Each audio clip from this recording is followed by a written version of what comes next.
का एक और दिन ऑस्ट्रेलियन टीम के लिए ड्रोना ख्वाब साबित हुआ।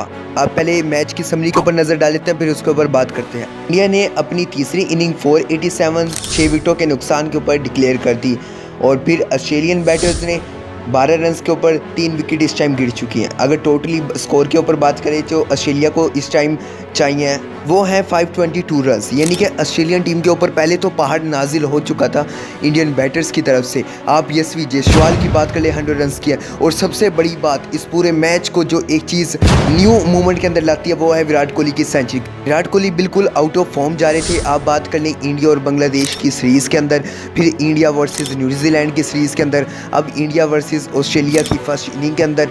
तो एक विराट कोहली को एक इनिंग चाहिए थी, बड़े प्लेयर को एक इनिंग चाहिए होती है जिसकी वजह से वो फॉर्म के अंदर दोबारा वापस आता है। आज का ये फर्स्ट टेस्ट मैच जिस तरह ये जारी था तो इसके अंदर काफ़ी फॉर्म चाहिए थी इंडियन टीम को। अगर वर्ल्ड टेस्ट चैंपियनशिप के फाइनल के अंदर जाना है तो फिर एक ऐसे प्लेयर का, आपके सीनियर प्लेयर का कंसिस्टेंट रहना काफ़ी लाजमी होता है। और लेकिन आज उम्मीद थी कि विराट कोहली शायद आज एक अच्छा स्कोर करेंगे, लेकिन विराट कोहली ने तमाम उम्मीदों पर पूरे उतरे। विराट कोहली ने आज 100 रन किए जो कि टीम को भी बड़ी मदद दी इस स्कोर बोर्ड के अंदर, क्योंकि इस टाइम इंडियन टीम 500 बोर्ड पे लगा चुकी है। तो इंडियन टीम एक ऐसी पोजीशन में आ चुका है कि इंडियन टीम के हाथ से मैच निकालना बहुत मुश्किल हो चुका था जब इंडियन टीम ने 500 रन बोर्ड के ऊपर लगाए। वैसे ही दूसरी टीम के ऊपर चाहे कितनी ही बड़ी टीम हो, आप देख लें दुनिया की बड़ी बड़ी टीमें, उनके ऊपर जब 500 रन का चेस करना होता है तो उसके लिए एक पहाड़ साबित होता है जो कि इम्पॉसिबल हमेशा नजर आता है, वो भी पर्थ स्टेडियम के अंदर जहाँ बॉलिंग पिच है। लेकिन फिर शुरुआत होती है जब ऑस्ट्रेलियन बैटर्स ओपनिंग करते हैं। उम्मीद की जाती है कि जिस तरह इंडिया ने सेकंड इनिंग के अंदर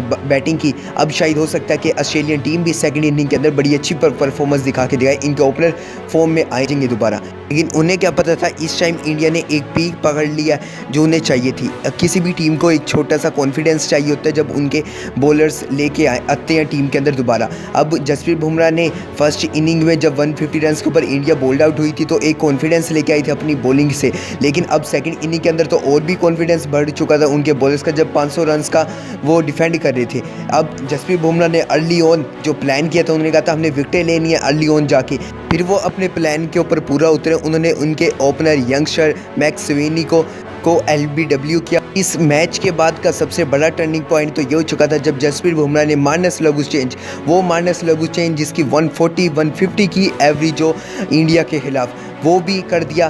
तो इस टाइम ऑस्ट्रेलियन टीम के जो मेन बैकबोन थी मार्नस लगूस चेंज, उसे ही उड़ा के रख दिया। यानी कि दो उनके जो मेन बैटर्स थे उन्हें आउट किया। उसके बाद एक नाइट वॉचमैन आई थी इनके कैप्टन पैट कमिंस, जो कि काफ़ी बैटिंग भी अच्छी कर लेते हैं, उन्हें भी आज आउट कर दिया। यानी कि ऑस्ट्रेलियन टीम 12 रन के ऊपर 3 विकेटें गिरा चुका है। 7 विकेटों के ऊपर आप 522 रन, बहुत मुश्किल चेज नज़र आ रहा है जो कि नामुमकिन है। अब इंडियन टीम के हाथ में मैच है और इंडिया एक बड़ी कामयाबी हासिल करने जा रही है। आज के दिन के बाद सब जाहिर हो चुका है कि कल इंडियन टीम ये टेस्ट मैच बासानी जीत जाएगी और ये कल टेस्ट मैच ख़त्म हो जाएगा डे 3 के अंदर। हम आपसे मिलेंगे अगली वीडियो में, तब तक के लिए अल्लाह हाफिज़।